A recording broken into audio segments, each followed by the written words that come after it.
सभी साथियों को नमस्कार। चुनावी अपडेट के अंदर आप सभी का स्वागत है। हरियाणा के अंदर 90 विधानसभा सीटों पर 5 अक्टूबर को वोटिंग होगी और इसको लेकर जो राजनीतिक दल हैं वो लगातार अपने चुनावी प्रचार प्रसार में नजर आ रही हैं। इसी बीच अगर हम बात करें 90 विधानसभा सीटों में जो हिसार लोकसभा क्षेत्र है, उसी लोकसभा क्षेत्र की नड़वा विधानसभा सीट पर आज चर्चा करते हैं।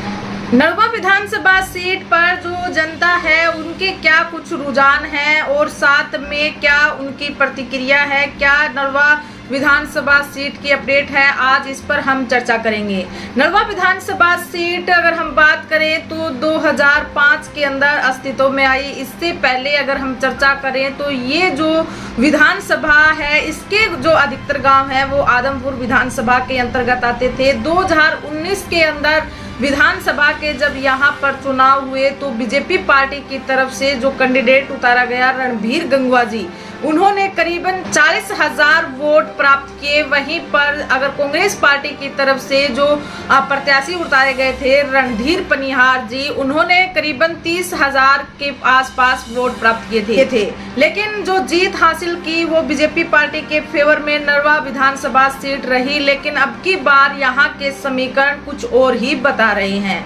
यहाँ की अगर हम बात करें तो नड़वा विधानसभा सीट पर जो प्रत्याशी उतारे गए हैं, अभी कांग्रेस पार्टी की तरफ से जो प्रत्याशी यहाँ पर चुनाव लड़ रहे हैं वो अनिल मान जी हैं। वहीं पर बीजेपी पार्टी से अब की बार रणधीर गंगवा जी को यहाँ प्रत्याशी नहीं बनाया गया है। रणधीर गंगवा को प्रत्याशी बरवाड़ा विधानसभा सीट से बनाया गया है और यहाँ से जो प्रत्याशी है जिन्होंने 2019 के अंदर जो चुनाव लड़ा कांग्रेस पार्टी से रणधीर पनिहार जी, अब की बार वो बीजेपी पार्टी की तरफ से प्रत्याशी यहाँ पर उतारे गए हैं। इसी के साथ साथ अगर हम बात करें तो जो गठबंधन में है जननायक जनता पार्टी और आजाद समाज पार्टी, यहाँ से उनकी तरफ से जो प्रत्याशी उतारे गए हैं वीरेंद्र चौधरी जी मैदान के अंदर उतारे गए हैं। 2019 में करीबन उन्होंने 20,000 वोट इस विधानसभा क्षेत्र से प्राप्त किए थे। उन्होंने चुनाव फाइट किया था और अब की बार भी वो चुनावी मैदान के अंदर हैं। जेजेपी पार्टी की तरफ से उन्हें प्रत्याशी उतारा गया है।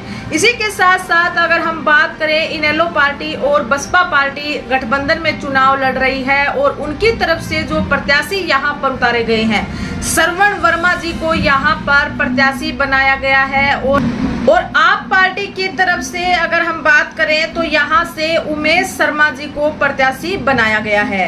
ये 5 जो कैंडिडेट है वो नड़वा विधानसभा सीट पर चुनावी मैदान के अंदर उतारे गए हैं। कांग्रेस पार्टी, बीजेपी पार्टी, इनेलो और बसपा पार्टी का गठबंधन और इसी के साथ जननायक जनता पार्टी और आप पार्टी, ये 5 मेन पार्टियां हैं जो यहाँ पर चुनावी मैदान के अंदर इनके प्रत्याशी उतारे गए हैं। यहाँ के जो वोटर्स हैं और यहाँ के जो वोट हैं उन पर अगर हम चर्चा करें और यहाँ का जो जातीय समीकरण देखते हैं तो हम पाते हैं कि यहाँ पर जो कुल मतदाता है वो 1,80,000 यहाँ पर मतदाता है। इसी के साथ साथ करीबन 94,000 पुरुष मतदाता है और 85,000 महिला मतदाता है। इस विधानसभा का अगर हम जिक्र करें तो इसके अंतर्गत कुछ शहरी क्षेत्र भी आता है जहां पर करीबन 35,000 वोटर्स हैं। इसमें अगर हम बात करें तो Azad Nagar, Camry road, sector 15 और कैंप चौक का कुछ एरिया है जहां पर जो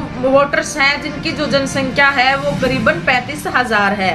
इसी बीच अगर हम बात करें जो जातीय समीकरण नड़वा विधानसभा सीट पर देखने को मिलता है, यहाँ पर जो बहुसंख्यक में है वो जाट समुदाय है और दूसरी तरफ जो नंबर पे आती है वो बैकवर्ड समाज है। इसी के साथ साथ एक बहुत बड़ा तबका यहाँ पर बिश्नोई समाज का भी मिलता है और शेष अगर हम बात करें तो शेड्यूल कास्ट का यहाँ पर वोट बैंक है। आप सभी को बता दें कि करीबन 60,000 वोट नड़वा विधानसभा सीट में जाट समाज के हैं। वहीं पर 27,000 वोट करीबन बैकवर्ड समाज के हैं। 16,000 वोट यहाँ पर बिश्नोई समाज के देखे जा सकते हैं और वहीं पर जो शेड्यूल कास्ट का वोट बैंक है, इस पूरे विधानसभा क्षेत्र में शेड्यूल कास्ट का वोट बैंक और साथ में बैकवर्ड समाज का वोट बैंक यहाँ से जो प्रत्याशी उतारे गए हैं उनकी जीत फाइनल करता है।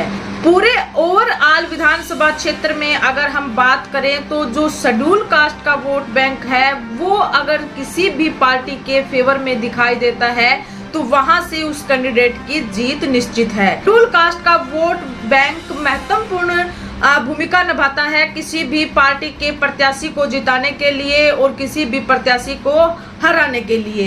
साथियों, आप सभी को बता दें कि जो दो पार्टियां हैं अभी बहुजन समाज की पार्टियां, दलित समाज के वोटर्स के रूप में जिन पार्टियों को जाना जाता है, आजाद समाज पार्टी और बहुजन समाज पार्टी चुनावी मैदान के अंदर चुनाव लड़ रही है। वहीं पर इनके दलित समाज के वोट बैंक को बनाए रखने के लिए और अपनी पार्टी के साथ रखने के लिए अलग अलग राजनीतिक पार्टियों द्वारा अलग अलग रणनीतियां तैयार की जाती है। कांग्रेस पार्टी में देखेंगे तो दलित समाज के वोट को पाने के लिए जो सबसे बड़ा चेहरा अगर हमें नजर आता है तो वो कुमारी शैलजा जी का नजर आता है।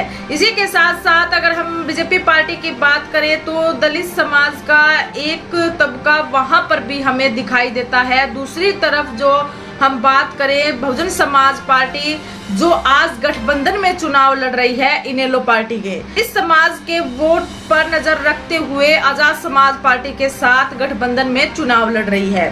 साथियों, ये जो जातीय समीकरण है नलवा विधानसभा सीट पर और यहाँ से जो प्रत्याशी उतारे गए हैं और जनता का जो रुझान है, जो संपर्कों के माध्यम से जो पता चला है, यहाँ पर जो मेन जो फाइट बताई जा रही है कि किन पार्टियों के बीच फाइट है और कौन प्रत्याशी यहाँ से जीत हासिल करेगा।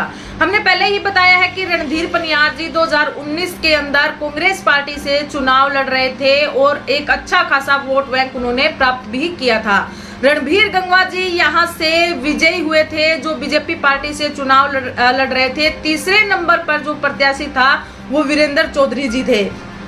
लेकिन अब की बार अगर हम विधानसभा के चुनाव की अगर फाइट देखते हैं तो वो दो चेहरे सामने नजर आते हैं जिनकी यहाँ पर फाइट है और जीत हार जो होने वाली है इन्हीं दो पार्टियों के बीच होने वाली है।